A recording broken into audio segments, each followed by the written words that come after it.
Welcome to your meeting with ICM. The interpretation button should appear at the bottom of your screen, next to the Share Screen button. By clicking on the interpretation button, you can choose the language you would like to hear. The interpretation button will then transform this meeting into the selected language. To change the language you would like to hear again, follow the previous procedure by clicking on that same button. By default, you will hear the selected language at 80% volume and the original audio at 20% volume. If you would like to mute or unmute the original audio, click on the corresponding option within the language button. Enjoy your meeting. Bienvenue à votre réunion avec l'ICM. Comme la réunion propose une interprétation simultanée en français, le bouton Interprétation devrait apparaître en bas de votre écran à côté du bouton Partager l'écran. En cliquant sur le bouton Interprétation, vous pouvez choisir la langue que vous souhaitez entendre. Le bouton Interprétation se transforme alors en la langue sélectionnée. Pour changer à nouveau la langue que vous souhaitez entendre, suivez la procédure précédente en cliquant sur le même bouton. Par défaut, vous entendrez la langue sélectionnée à 80% de volume et l'audio original à 20% de volume. Si vous souhaitez couper ou supprimer l'audio original, cliquez sur l'option correspondante dans le bouton de la langue. Bonne réunion. Bienvenido a su reunión de la ICM. Como la reunión ofrece interpretación simultánea en español, el botón Interpretación debería aparecer en la parte inferior de su pantalla, junto al botón Compartir pantalla. Haciendo clic en el botón Interpretación, puede elegir el idioma que desea escuchar. El botón Interpretación cambia entonces al idioma seleccionado. Para volver a cambiar el idioma que desea escuchar, siga el procedimiento anterior pulsando el mismo botón. Por defecto, oirás el idioma seleccionado a un 80% de volumen y el audio original a un 20%. Si quieres silenciar o desilenciar el audio original, haz clic en la opción correspondiente del botón de idioma. Disfruta de su reunión. Hello, everyone. Welcome back and a warm greetings and thank you for joining us this morning, this afternoon, and this evening. On behalf of AIME, the Alliance to Improve Midwifery Education, we are welcoming you to the 7th and final, I'm so sad to say that, final webinar of this fantastic series where we've explored the WHO 7-step action plan to strengthen the quality of midwifery education. I'm Erin Ryan, and I have returned for this final webinar. And normally I co-host with Felicity Copeland, but she's in Laos today and unable to join at the moment. We are supported by some fantastic people. First, thank you, Bruna Bimbato, who's in Brazil from ICM, who has been our fantastic person with us for seven times. Shisado Masuda from UNFPA headquarters. And also a big thank you to Celeste Hilbert for her design and support in media. And we're going to do this early. Normally we do it at the end, but a huge and special thank you to our incredible hardworking interpreters. I'll name them today because they've been so amazing. They've gotten up at crazy early hours and shown up every single time to support us in French, Spanish, and Arabic. We have Abdel Kas, Eric Forero, and Constance Crierte. Thank you for coming and making sure that everybody can hear about the 7 steps. So today we have a very packed session. Can we go to the next slide, Bruna? We have a very packed session, but a quick recap of our last session, session 6, which was about educating students, and it was moderated by Ana Uglas. And it was a great discussion from Bart from Zambia, I'm sure we all remember, who talked about the challenges of being a student and stressed the importance of giving a voice and creating opportunities for them because their confidence in exploring a wide range of they need confidence to explore a wide range of career pathways. And we also heard from Asmita Arkhania from Laredal, who reminded us of the principles of competency-based education and how using innovative ways to teach a simulated environment can help build this confidence and our competence, which is extremely important. Both speakers articulated the benefits of collaboration in the teaching environment and the advantages of involving multidisciplinary teams in educating midwives. And now for today, next slide.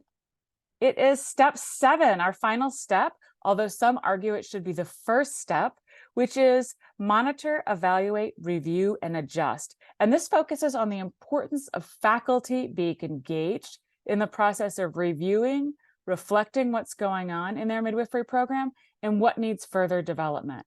We all know that things can be better and that we can do better and our programs can be better. And that's what today's about, how to effectively look at our programs and make them better for our students. And as that was pointed out early in the series, I believe in step 2, where we talked about gathering data, this is an ongoing and continual process, not something that just sits on a shelf and occasionally we check in on it. We're always monitoring, reflecting, and doing better. Let's move right into our first guest. And our first guest is Professor Aft Garaisi, who is a friend of mine, and I've been lucky enough to know her for a few years, and even we've gotten to travel together. Aft is an educator and a researcher from Tunisia in North Africa. She specialized in the health sciences education with a master's from Marseille University in 1996. So she's been at this for a long time. And she's got her doctorate from Paris 5 University in 2003. And finally, she's done some postdoc work at Tunisia El Manar University in 2016. She offers her expertise in the global efforts to strengthen midwifery education, mostly in Africa and the Middle East and in Asia. And she's conducted several external reviews of midwifery education programs to help them become better, to review and update them to the newest standards. So Aft, let's see you and let's talk to you a bit about midwifery education and strengthening. Thank you for joining us here today, Aft. Hello, thank you. Very pleased to be among you. So let's begin. Aft, yesterday when you and I were messaging and talking, you pointed out that there's a language issue when we talk about monitoring evaluation. Can we just start there so we can get on the same page? Yeah, I chose to talk in English with my poor English, but I could talk in Arabic. I didn't know there is a translation, I didn't think, and I could talk also in French. And we exchanged yesterday with Erin. There is a challenge of words. Monitoring is not a challenge because we have المتابعة in Arabic, le suivi en français, and monitoring in English. It has the same meaning. It's an extended continuous process from implementation to evaluation of a midwifery education program. And the aim is to check the adequacy of the implementation of the teaching and learning plan. So now the challenge about language, in Arabic, we say التقييم, التقويم. In French, we say evaluation. But in English, we have assessment, we have evaluation, and we have review, which doesn't exist neither in Arabic, neither in French. It's a matter of objectives and terms of reference. So the distinction between the three, assessment, focus, or emphasizes on the learning process, when the evaluation on the outcomes, on the achievement of the objectives, the program objectives, and also on the readiness of the qualified midwives to feel competent to practice. When the review encompasses both, and the review have a vision, when we want, for example, to scale up the program to be at the level of the global education standards of ICM. So, and the review, normally it comes from the Minister of Health. It's a national perspective.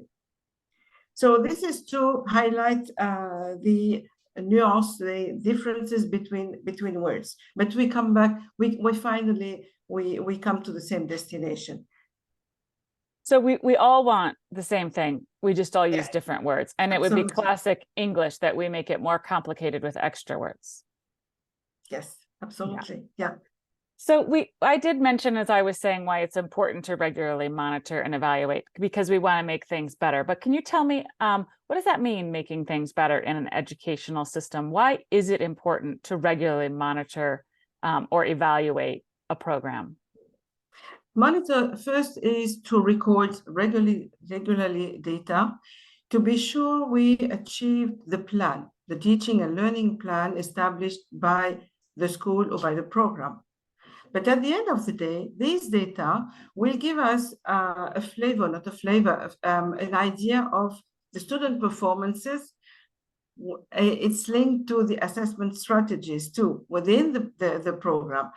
So we need, with monitoring, we need to know if we if we reach our indicators. It's a matter of process. So the findings we have, the data we get, we will use them for evaluation to see if we can talk about quality education. So in order to have quality education, we have to be reflecting and looking and using the data Yes. to reevaluate. Yes. And then we can, go ahead. So can you explain this process and the ethical considerations that are involved? Because you've mentioned that to me, and I'm not sure I would be clear enough to explain it to someone else. Yeah, this is a very good question, Erin. Thank you very much. I would link ethics to context, because ethical considerations, we don't need a lecture, we know them, but they may have a different meaning from context to context. So the context in many countries where I went, all is related to the education philosophy. The education philosophy determines a state of mind, a culture of evaluation. We cannot find a culture of self-assessment, of self-criticism. And if we don't accept to be evaluated. We don't accept to be criticized. So the concept or the ethical principle of impartiality, neutrality does not really exist. And this is the biggest challenge. The second point is when there is a verticality of the system, you cannot think, you conceive evaluation as a control, as an inspection, and we fear punishment. We fear to be judged. We fear to be judged by our peers when it's related to teachers. So the philosophy of participatory evaluation is not vertical, it's participatory. This is very, very, very weak in most of the country I visited. The other points about ethics is the assessor's posture. When you come to evaluate, you feel you have a power. You are above people, and you reinforce the feeling of being scary. So you are coming to control me. So you give me the feeling you are controlling me. And the other thing is the students. The students afraid to evaluate. When you say, yeah, give me your opinion about the teachers. So they fear, because even when there is an electronic platform, some teachers may say, oh, I know this IP. I will guess who is this. I will guess, and she will see what I can do. So it's very, very much difficult. So we have to consider it's difficult, but we can go beyond it.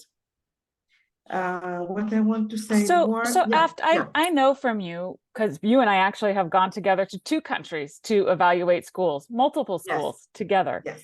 And I know that as evaluators, it can be easy to just get bogged down in telling people how to do better. I mean, there is power in it. So when schools are doing self-evaluations or bringing in an external evaluator, I hear you're saying we need to be evaluating the positive and the negative. This isn't just an evaluation of what needs to be better and you should do better and pointing at people and telling them from a place of power. It's also about strengthening what's already strong. Is that what you're saying? Yes, absolutely. Evaluation is the same. We cannot change anything. What has to be considered is the way we make the evaluation, the way we look. And most of the time I learned from the schools I visited. I'm not bringing the truth. I learn from them. So that's why the participatory approach is fundamental. And in the ethical principles, don't promise, never promise. You are not here to promise. Don't judge, don't correct. Because sometimes they know what they are saying, and most of the time they know what they are saying. That's why the principle-based approach is crucial. It's not ticking a box, yes, no. It's not white or black, no. It's principle-based. You have to understand the context, so you cross-check. That's why in the methods, you need to cross-check qualitative methods and quantitative methods and different sources to be sure that you are close to the truth or to the reality. So we're looking at quantitative methods from data collection, qualitative methods from data collection, and qualitative is more the stories, the context, and what we're hearing from people. And then we put those together to have a look and talk to someone. And there should be some compassion and respect in our feedback, but our feedback needs to be honest. Absolutely. The feedback has to be honest, has to be consistent, has to be relevant, and also constructive. When you say this, how can you explain this situation? And they can give you, or they can tell you this is all what we can do.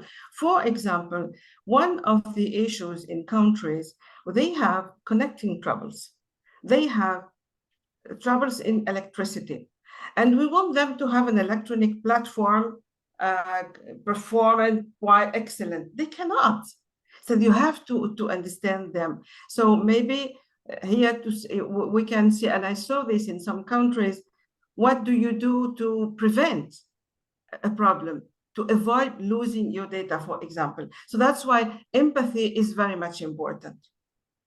And so I'm thinking some of the folks in the audience are thinking, okay, this is great, but I'm not involved in evaluation, right? I am just faculty. I work with students. But everything you're saying is also applicable to how we evaluate and talk to our students. This isn't just about the full evaluation of the program. I think everything you're saying can also be, as teachers, we need to evaluate with compassion. We need to look at the data. We need to be impartial and give honest feedback so that things can be better for our students too. Absolutely. And the experience of evaluating a program may be a good a good message for the teachers. I have one of my colleagues who was my student. She's now a doctoral student, and I think she is attending this webinar. She sent me a message saying, I have an issue. What do you advise me to do? She was a student in the university. She became a teacher. And she comes back to conduct doctoral research on how the program and the teachers develop critical thinking among midwifery students. So she has two tutors, one Tunisian and one French. And the French one said, can you conduct observation sessions? And she told me, how can I do? She has the challenge of observing her teachers, previous teachers. And we know that most of the time they don't consider they have to be assessed. At the same time, she is upset, and she told me she recognizes she has a conflict of interest. She cannot observe a teacher teaching the course she already taught because she will be not objective, not impartial. So this is the kind of challenges we can find, and it's a culture. It's a culture. We don't accept to be assessed, but we assess students. Yeah. I have 5 million more questions for you, but unfortunately I have to go to the next speaker because we're on a tight turnaround today. But after Raisi, thank you so much for coming. It's wonderful to see you, and I hope that you and I run into each other again soon. Yes, sure. Thank you. And next, I'm going to be bringing on someone that I believe everyone knows, Fran McConville, who was the first, and I'm going to say the most effective midwifery advisor at the WHO organization. And until March, she was headquartered in Geneva, but now she is in the UK and doing work in the Sierra region. Fran's work has always aimed to support all member states to improve evidence-based quality midwifery care and education for all women, newborns, and their families.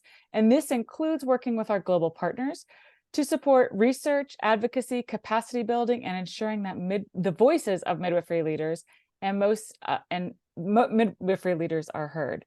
And most important, I want to add that Fran has just become a grandmother for the second time, and she got a new puppy. So Fran, thank you for taking time out of being a new grandmother and a new puppy owner to talk to us about monitoring and evaluation. Thanks, Erin. And should I go ahead? Yeah. Well, I just want to say one thing, and then you can launch right in, because I know you have a lot to say. You and I spoke on the phone the other day, and you were telling me you have these 4 punch points, and I'm going to say the points, and then you're going to talk about, we go one at a time, and then we're going to keep saying them so everybody leaves remembering them. And what Fran said to me, and I think I'll always remember this, is when we're talking about monitoring and evaluation, we need to own it, adapt it, implement it, and monitor and evaluate it. So Fran, let's start with own it. How can people own it? Especially when I just saw in the chat that people can be afraid of being evaluated. Well, I thank you. And I think those points raised by ACFA are fantastic. And I think it's how you go about it. The purpose of monitoring and evaluation of a program or of whatever is not to judge it, but to improve it. So bring out the positive. And if people only want to talk about positives, go with that, because the rest will come out as you go along. And I think it's not, we should move away, as that said, from this kind of school teacher approach. You know, you're looking at a whole program in people's lives. So own it positively. And first of all, I'm just so impressed that these 7 steps have become a webinar for so many people, because this is not a book that sits in WHO, UNFPA, or ICM. This is something for you to take forward. And for those in Nepal, I saw the Nepal Midwifery Association magazine, and guess what? You open the front page and there are the 7 steps. Now, no one told them to do that. They just owned it and they just did it. So I think owning the whole 7 steps so that you can monitor and evaluate the whole thing is really important. The other reason to own it is that if you don't, somebody else will.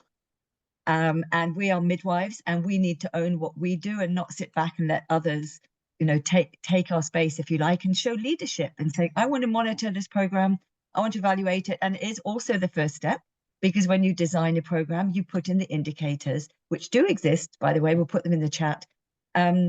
You put in the indicators that you want. So right from the design of that program, you're going to be saying, what indicators do I want for leadership and policy? What indicators do I want for all of the rest of the steps? So it's there right from the beginning, and you own it. And you're trying to say to yourselves, how can we do this better next time? What worked? What didn't? And how do we do it better? Keep it really simple.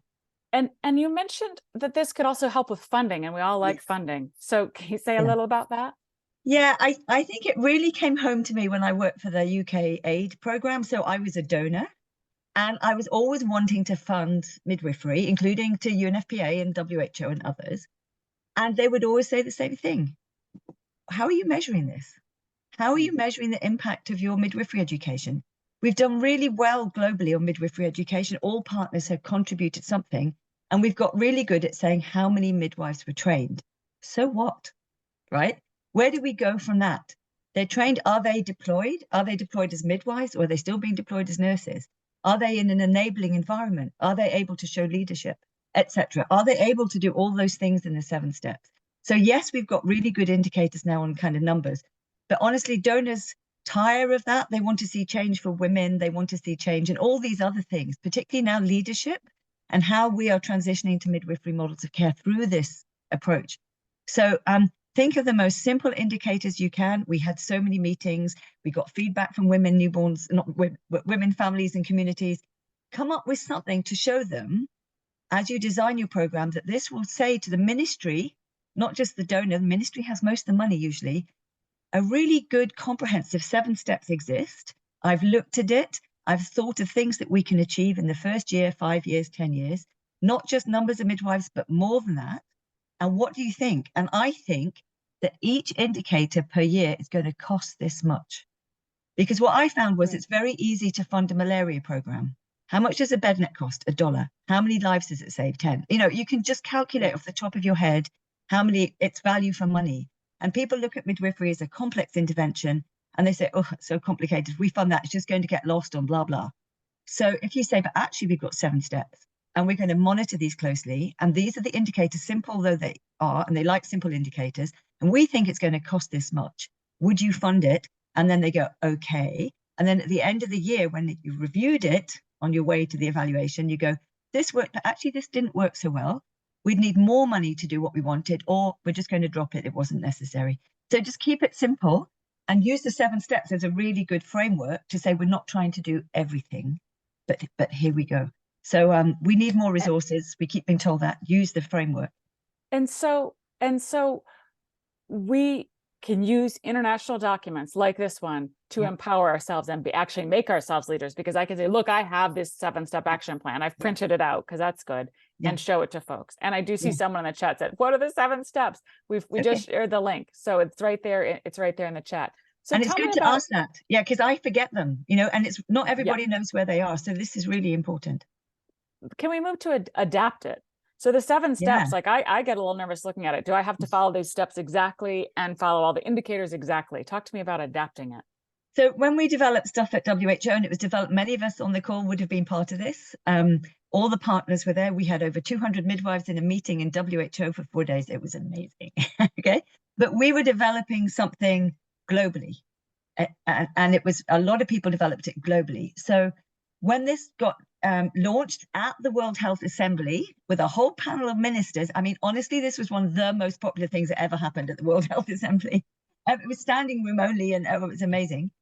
But we had to make something that was global, just generic. So each country context, my country, your countries, are very, very different. So leadership is in a different place. Policies are in a different place. So adapt that to where you are now. Adapt your step 3, building public engagement and advocacy. Where are you now? Where do you want to go? So your indicator is we are here now, but at the end of 1 year, 2 years, 3 years, whatever, we want to be X, Y, Z. So in Nepal, it will be different to Cameroon, which will be different to Nigeria, etc. So just take this, keep the 7 steps, but adapt them to where you are now, and put it in the context of your country, where you are in that transition to a midwifery model of care, etc. And the more that happens, the better. It's really important. Now, I know from being on the ground and being a teacher or being a midwife, we just get things done. And I also know from sitting in higher level committees, it's easy to just talk and go on and on about things and think about things and debate things. But your next step is implement it. How do we avoid talking about the 7 steps and jump into implementing it? Because it is a little intimidating if you've never done it. Yeah. I think the most important thing is do not do this on your own.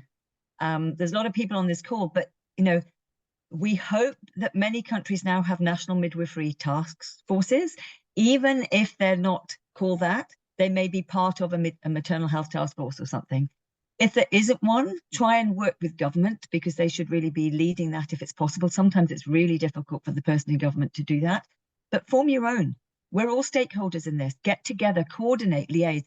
It's absolutely no good if WHO says we're going to do it, and then UNFPA says, no, we're already doing it. And then JPIGO says we've already done it. And then ICM said, oh, but we did that, because none of us can do that. And local NGOs and local support, Save the Children, anybody, we have so few resources, you have to do this together. And leadership means it doesn't matter if you're a student and you say, I want to look at how I can evaluate my programs better when I move on. Or if you're an educator, how can I make my education center the best in my country? Let's get together. Let's bring others together. So that's why we put leadership, by the way, as step 1, because until we lead this, it won't happen. And I can promise you probably that not many other people are going to form a group in any country or any district even, or any facility to say, let's monitor what we're doing. It's really up to us. And they won't have seen it either, like many people on the call so far. So implementation means you come together and you join together to think about how do we do this? And make sure who's got the resources for this, who is good at this and who isn't. Let the people who are good at that go forward, and the other people pick up the rest of it. Yeah. And you said yesterday when we were talking, until we own it, others will be in charge and make decisions. Donors want to see us integrated and in charge. When we show that leadership, then the resources will come. They get worried that no one's really taking hold of this. So, and it is intimidating, it's a lot, but break it down. You don't have to do all of it. Try and do a bit of each step, because otherwise we lose the whole cycle. So even if you pick one thing from each step to do, it would be really positive, seriously positive. So we need to not be intimidated by being perfect and doing everything. And we just need to jump in and we need to try this and we need to do it. Pick one and do it. Pick one. And we all know about evaluating other faculty, which they're doing. So we need to create a process. It can be simple. We need to document it. We need to follow up, right? And have open-mindedness and remembering the positive, because this is not a tear down. A tear down being just a chance to criticize people. This is how to make things move forward. Where do you want to be next year, 5, 10 years? How do we do that? And it's not perfect. This is not perfect. And it needs to be rewritten. And it's everything needs to be rewritten. It could be, we should monitor and evaluate this and rewrite it, Fran, in our free time. So, you know, we all need to be thoughtful, and we need to monitor and evaluate ourselves. And we all know that we need to change. And there's even times where we need to move on, right? Where we know that it's time to go to the next place and let younger leaders step into our spots. So I think that it's good to remember that this whole process, it goes from an individual level, our own selves, all the way up through our institutions and our countries. Thank you, Fran. This is wonderful. You're fantastic. Lovely to see everyone. Thanks everyone for listening. Great to see you. And there's some more questions that came in. If you could please answer those in the chat when you get a chance, that would be fantastic. Okay. Well, good luck, everybody. Thank you. You know, we usually try to answer a few questions live, but because we have extra guests today, we're not able to do it quite the way we've done it in the past. Keep the questions coming. We're going to answer them as we go. And if we do not get to your question, we'll try to even email answers. But let's move on to our next speaker. I would like to introduce our third and final speaker, Fairy Anita Wijanti. Oh, you're gonna have to help me with your last name. I apologize. Many of you recognize her from when she did that amazing speech at Congress in the plenary. Nita was an ICM Young Leader, and you will soon see why. She is also a midwifery educator, and she has embarked on her PhD looking into stillbirths. We're very lucky to have you join us from your new home. I know you're also very busy. For your new home in the UK. You're with Fran for the next few years. Yes. Thank you for being here today. Okay. Let me jump right in and ask you a question. Nita, you are a young, enthusiastic midwifery educator. Can you start by sharing what you think the main priorities in educating midwifery students of the future are? What are our main priorities? Okay, first of all, thank you very much for having me here. This is a really important webinar, and I'm pleased to be here. And I think, in my opinion, when we educate the midwifery students, firstly, the most important thing is how to create comfort and respect environment in the class for the students, so the students can express their opinion freely, share the ideas, and also respect each other's thoughts.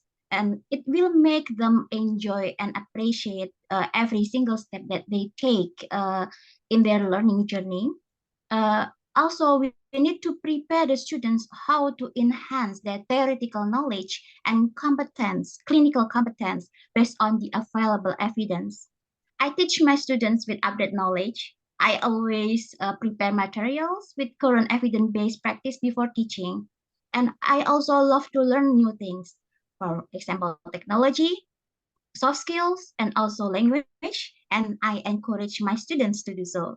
And then I also use the interactive teaching strategies such as small group discussion, storytelling, role play, simulation, workshop, and also problem-based learning, because it will encourage my students to, and I can engage with my students and foster their deeper understanding of the subject matter I teach. And also it will enhance their active participation, improve their critical thinking, analytical skills, and also the application of evidence-based principle into practical scenarios in the class.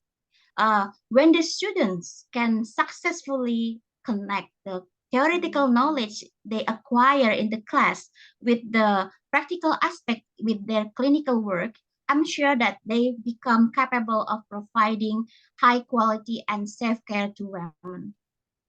And So, another thing is becoming a midwife is a long journey and complex process. Yeah, not only midwifery knowledge and also clinical skills. Yeah, I agree. And I want to link what you just said right back to what we're talking about, which is, you know, evaluating and changing. When we change the way we teach, that's a personal evaluation and improvement. When we incorporate new evidence-based methods of teaching, or we are teaching evidence-based material, which is new, that's us improving. That's us monitoring what's going on in the world of research, and then implementing that back in, right, and teaching our students. And so it's important that we see, I'm keep seeing in the chat, people don't want to be evaluated because it's scary, you can be penalized, but we can also be evaluating ourselves, and we don't need to penalize ourselves, right? We can, for ourselves, we can improve the way you're saying that we can, to bring all these new things in. I'm going to switch a little bit topics. Can you talk a little bit about cultural diversity and how midwives can adapt their care within specific context? How do we know when we need to change how we're giving our care? Okay, thank you very much. It's a very good question. Actually, midwives, when we face in the real setting, we are sometimes situated within the complex and diverse and social context within the society, you know, and we must be culturally competent to provide individualized care from diverse background. I mean that, like me, I live in Indonesia, which is more than 17,000 islands and with multi-ethnic and identities.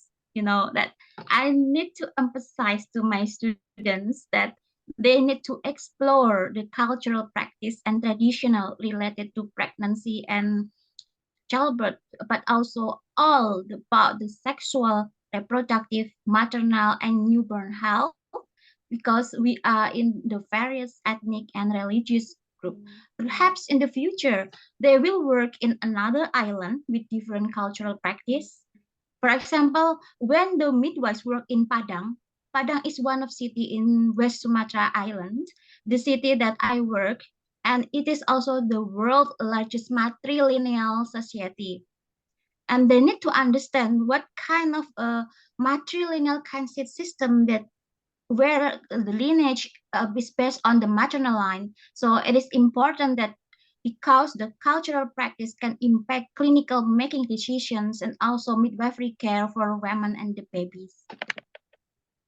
Thank you for that. It is very important that we are giving good care to the person in front of us, not just providing the care that we learned, right? But individualizing the care to each person.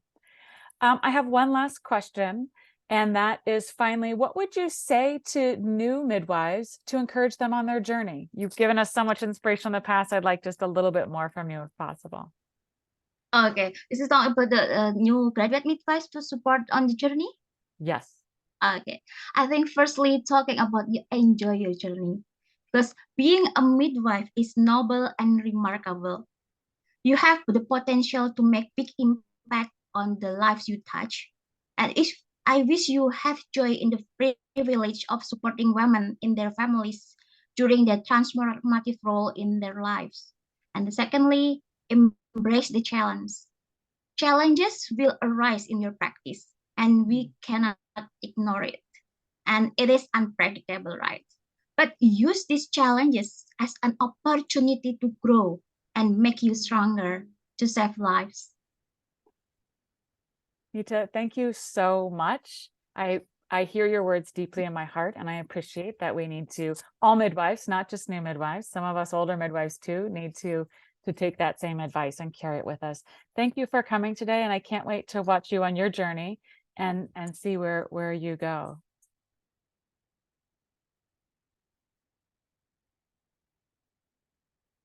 Normally, we just have two people, but today we're squeezing in a fourth person, and I'm sure that you understand why. It is my great pleasure to introduce someone we all know and love, Geeta Lal from UNFPA headquarters in New York.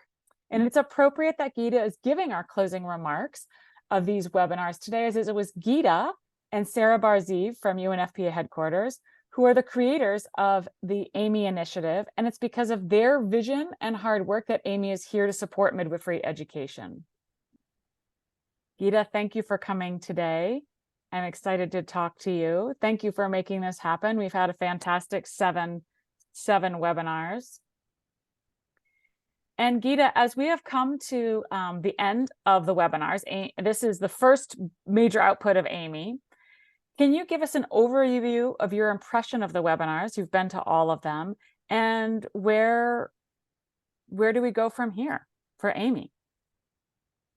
Thank you so very much for having me. I mean, it's been an absolute pleasure. Good morning, good afternoon, everyone out there, to all the participants, moderators, everyone who's attending this.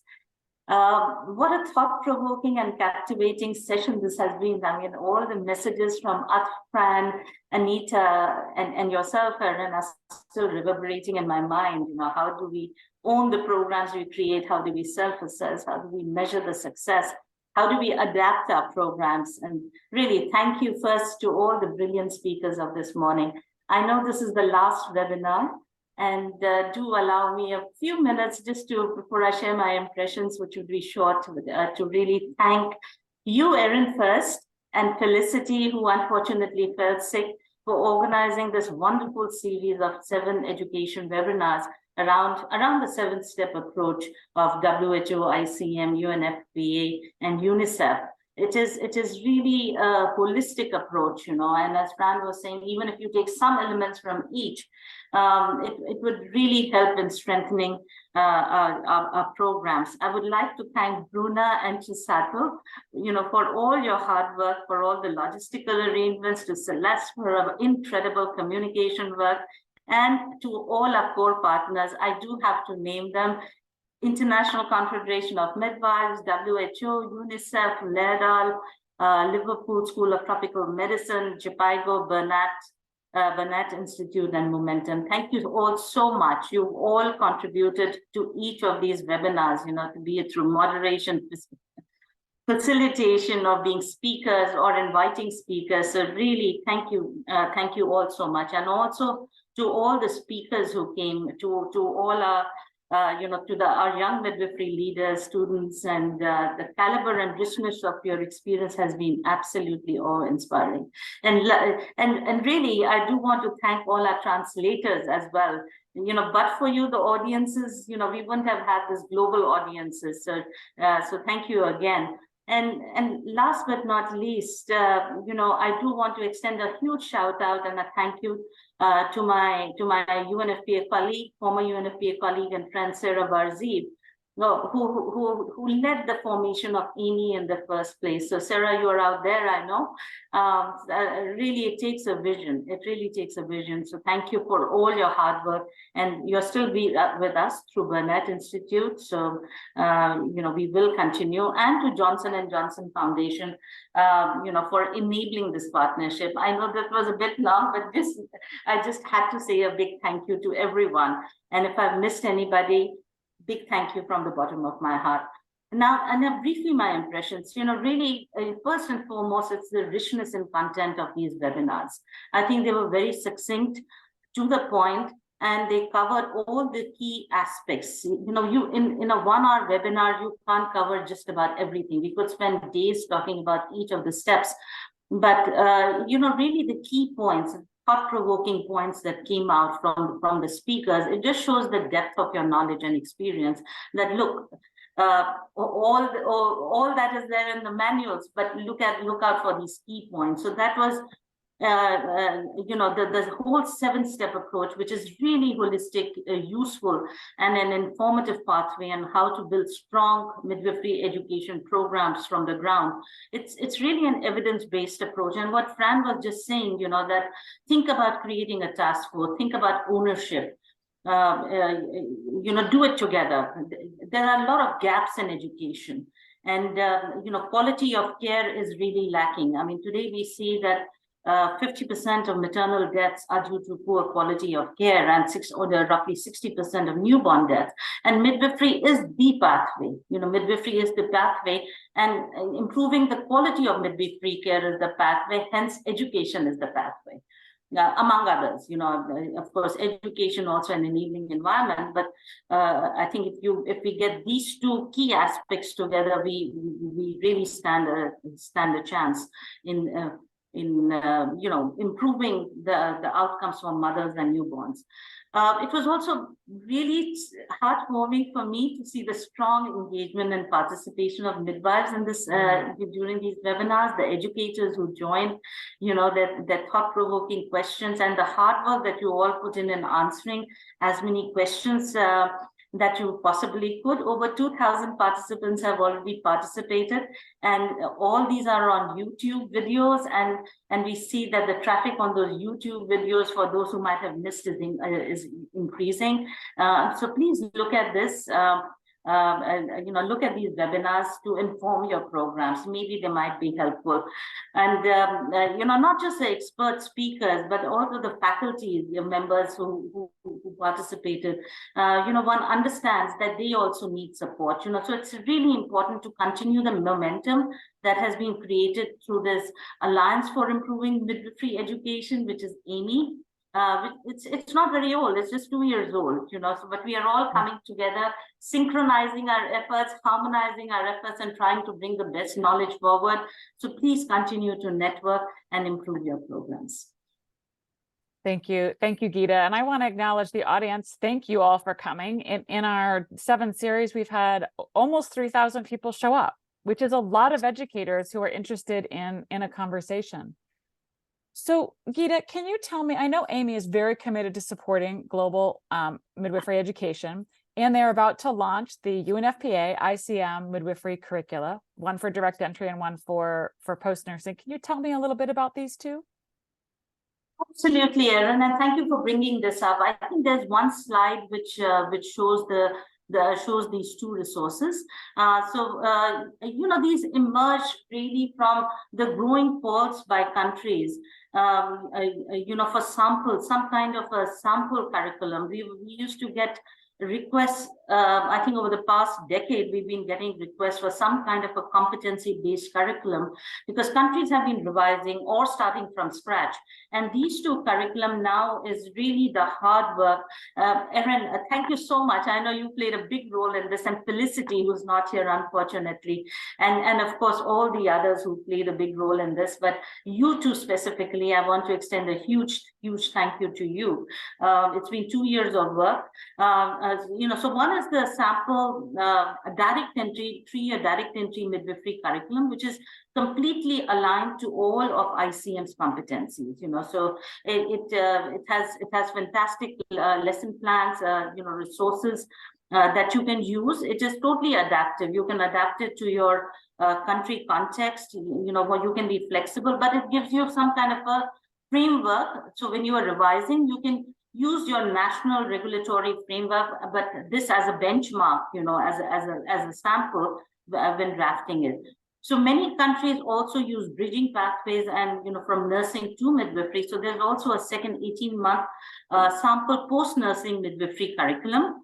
And this is, again, it's both a generic in nature, flexible and adaptable to a country's regulatory framework and a specific country context, which you could possibly use. And both are in line with global recommended learning hours, theory and practice ratio, theory and clinical practice ratio. There are great teaching materials, and we hope to keep adding, to these, in coming years. And as you send your needs and requirements to us, we will seriously consider. So, this also emerged because we were getting all these requests. So they're at the verge of being finally designed and published, and we have requested our regional offices, UNFPA regional offices, to undertake the translation of these into Arabic, French, and Spanish. So hopefully next year, yeah, these would also be available in all major languages. And give me a second, because Sarah just texted me. She just mentioned, Sarah Barzi, who's from Burnett Institute and an AIME partner. In coming months, they will be launching the Global Midwifery Educator Study to hear the voices and experiences of educators, including their needs to ensure quality education and training. So please look out for the invitation and do participate in this Global Midwifery Educator Study. Sorry. No, that's really important. I want to actually pause. First, I want to say, I can't wait for this curriculum to come out. We've worked very hard on it. And I want to say, let's remember to use the principles that Fran introduced. We need to own it, adapt it, and implement it. Adapting being the one in all capital letters.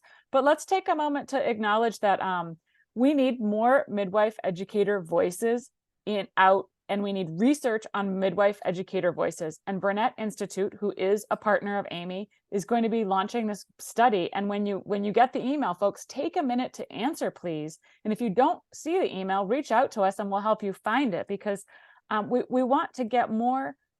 If we have more research and more data, we can get more funding, we can get more interest and understanding in the power of midwifery. And that's why we've been here for these seven webinars, is to talk about ways to do that.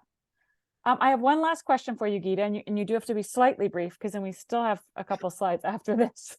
But can you tell us about the key priorities for countries in strengthening midwifery education? Thanks, Erin. So really, for me, it's overall quality education, both pre and in-service education and training for improving quality care. So it's building competency and maintaining these competencies, for quality of care. My suggestion for countries is really to continue focusing on competency, and competency. Through and particularly in-service training programs, we find that they are haphazard, they are not systematic. We really need systematic in-service and continuous professional development programs, which are recognized by the councils. We need to invest in faculty development programs, strong supportive supervision, mentorship programs, competency-based curriculum, skills practice, and low-dose, high-frequency approaches also at facility level, for instance, what Jepaigo, Momentum, and Leerdal are doing, and adopting innovative approaches to really get this training not just in capital cities, but also in rural settings. So finding ways to also improve the competence of midwives who are practicing out there, and technology really offers a lot of solutions going forward, including generative AI. So we are looking at all kinds of approaches now to really bring together all these approaches to strengthen quality education. I'll just stop there. Thank you, Geeta. There is always so much more to say. This is a really rich, it's a rich and deep space of ideas, and we need to be sharing them and getting them out. So thank you. And thank you for coming today, because it's what you've done for midwifery and midwifery education is huge. And I want to thank you. I really appreciate this. And thank you for taking us forward. We wouldn't be here without you today. Thank you so much. Thank you all so much. Anyone who has joined any of the webinars will be getting an email. We'll be sharing the mailing list with Burnett Institute. So if you've signed up, you are on the list, but do keep an eye out for more information to keep your voices live. And I see some cheering and saying, fantastic speaker. You are a fantastic speaker. Thank you, Geeta, one more time. And before we finish, I wanted to let you know that while we are sad, it's our last webinar, we are going to be passing this space on to doing some more webinars. And ICM has led some research in midwifery-led birthing centers in low and middle income countries. And they are going to be presenting in a series of 5 webinars. They're really going to be looking at what works and why, and how to establish and operate midwifery-led birthing centers in low and middle income countries. The research team is going to share insights from a global study that looked at 4 countries: Bangladesh, Pakistan, South Africa, and Uganda. So please make sure that you sign up for these and that you have the opportunity to come and learn more, because we need to keep learning as educators about how to move our profession forward. And I hope that we will see you all next week at this same time. And there are links that are going to be available in the chat so that everyone can take this forward. And thank you all so much for coming. This has been a pleasure. And thank you from Felicity Copeland as well, who is very sorry not to be here.